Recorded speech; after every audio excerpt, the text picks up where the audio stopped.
palavra de Deus diz em 2 Samuel, capítulo 9, do versículo 1 em diante. Perguntou Davi: resta ainda alguém na casa de Saul para que eu o trate com bondade por amor a Jonatas?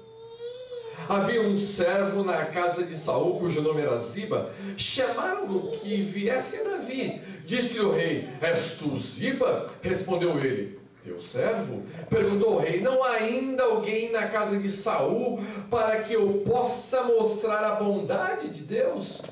Ziba respondeu ao rei Davi: ainda há o filho de Jonatas, aleijado de ambos os pés.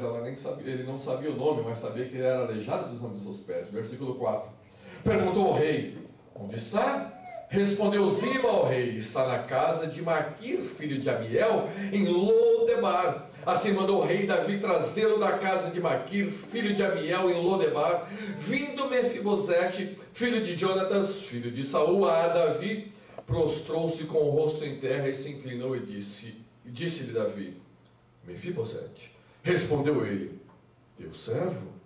Disse-lhe Davi: não temas, pois de certo usarei de bondade contigo por amor a Jonatas, teu pai, e te restituirei todas as terras de Saul, teu pai, e tu sempre comerás pão à minha mesa. Mefibosete se inclinou e disse: quem és teu servo para teres olhado para um cão morto tal como eu?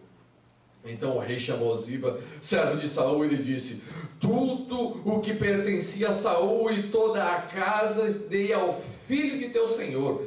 Trabalharás a terra, tu e teus filhos e teus servos, recolherás os frutos, para que o filho de teu senhor tenha pão e coma. E Mefibosete, filho do teu senhor, sempre comerá pão à minha mesa.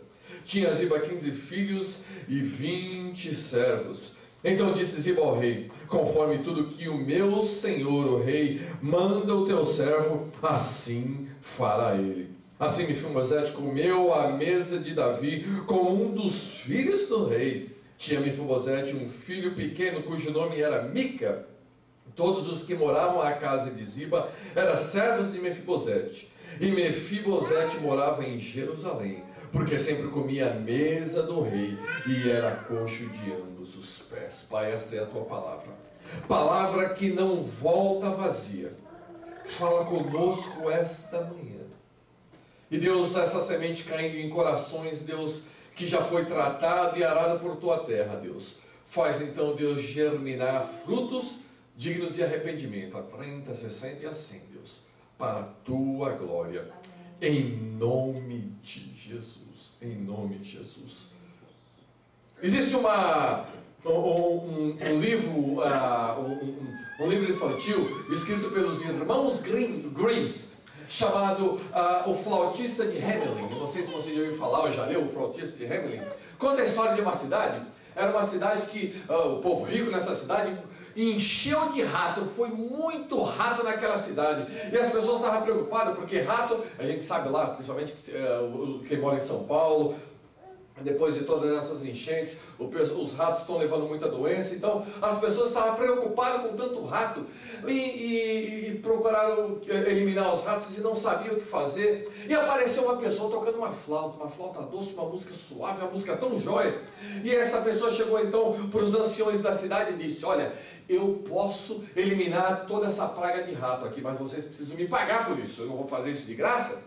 Então eles trataram um valor bastante alto para aquele povo, mas eles: olha, nós precisamos eliminar os ratos. E eles então trataram. Então esse flautista, ele entrou tocando pela cidade, em todos os cantos onde poderia haver ratos, e quando ele tocava era uma música suave, e os ratos começaram então a seguir aquela música, e ele foi tocando aquela música, e os ratos seguindo ele com aquela música, e ele foi entrando no rio, e saindo do outro lado dos rios, os ratos enfeitiçados por aquela música, entrou no rio, e morreu todos os ratos.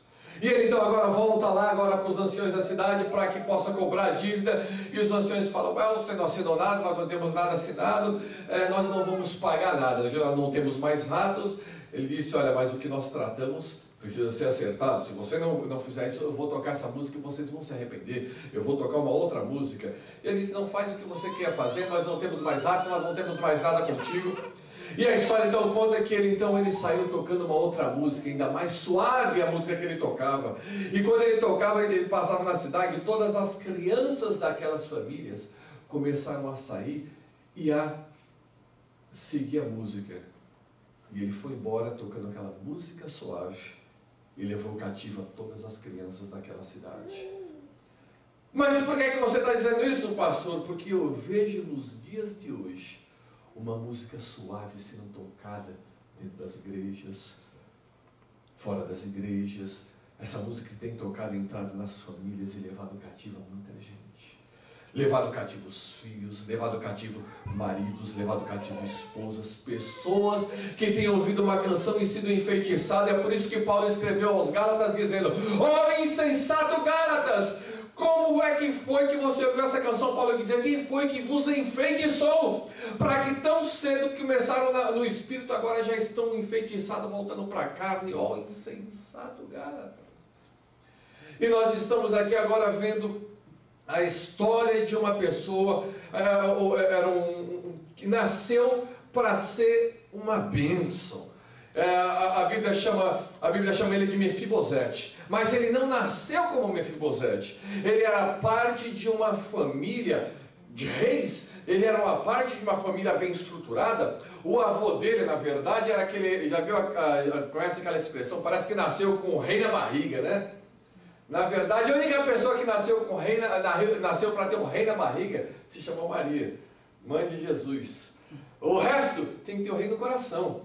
Mas esse homem me nasceu, parece que com o rei na barriga, e subiu para a cabeça, e esse Saul depois se tornou o inimigo mortal de Davi.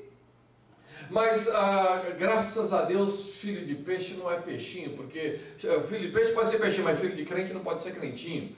E o filho desse Saul aí foi um homem abençoado, com uma aliança com Deus, que teve uma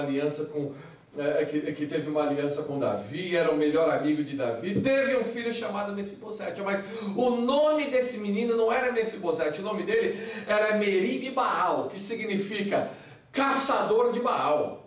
Que significa, ele nasceu para ser um guerreiro. Ele nasceu, havia sonhos sobre a vida dele, havia promessas sobre a vida dele, havia palavras sobre a vida daquele, numa família bem estruturada, numa família excelente.